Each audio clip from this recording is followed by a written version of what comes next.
Сәлем достар, менің каналыма қош келдіңіздер. Бүгін осындай керемет, өте жұмсақ болып шығатын таба нан пісіреміз. Видеоны соңына дейін қарап, менің каналыма тіркеліп кетіңіздер. Әлі де көп рецепттер салатын боламын.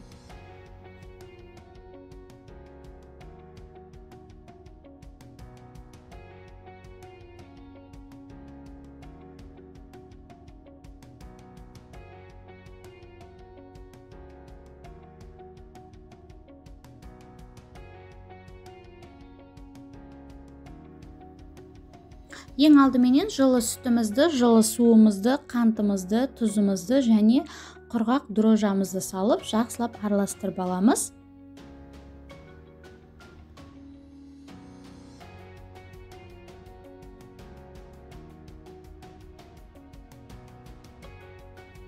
Содан соң бір жұмыртқамызды салып, жақсылап араластырып аламыз.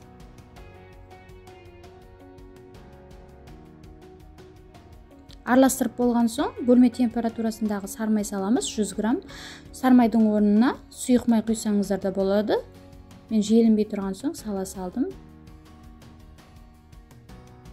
Енді ұнымызды салып, осылай жұмсақ қамыр илейтін боламыз. Қамырымызды жақсылап, қанғанша жақсылап илейтін боламыз.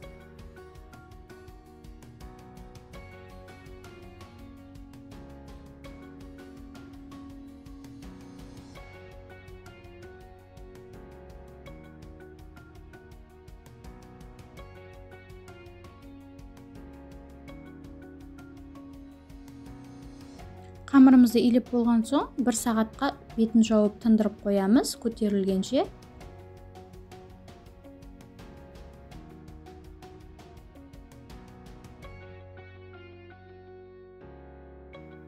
Міне 1 сағат өтті, менің қамырым тынып шықты, қамырым күшті көтерілген. Енді кішкене ұн сеуіп жіберіп, бөліктерге бөліп аламыз. Мен 3 бөлікке бөліп алдым, сіздер 2 бөлікке бөлсеңіздер де болады. Осылай бөліктерге бөліп 5 минут тындырып қоямыз.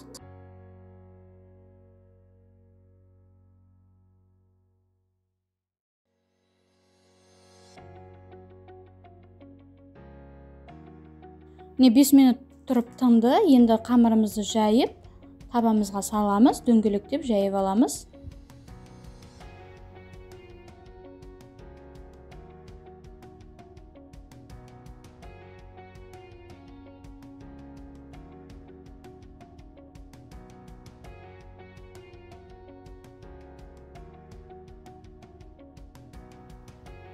Енді кішкене әсемдейміз.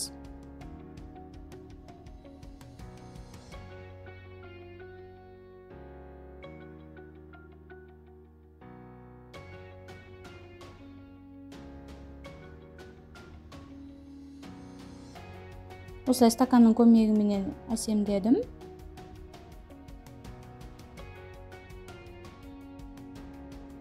Осылай жасап болған соң, тағы да 15 минутқа бетін жауып көтерілгенше қоямыз. Содан соң 200 градуста 15-20 минутта пісіріп алатын боламыз.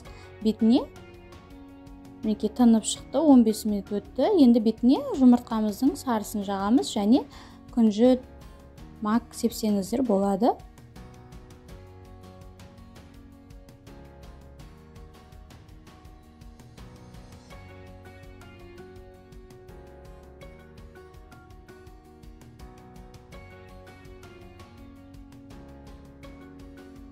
Міне нандарымыз дайын болды, өте жұмсақ болып шығады. Қазір бөліп көрсететін боламын. Мінекей өте жұмсақ болады. Сіздер де жасап көріңіздер, үй-іштеріңізді қуантыңыздар. Видеоны соңына дейін қарағандарыңызға рахмет. Сіздермен болған аспаз келін.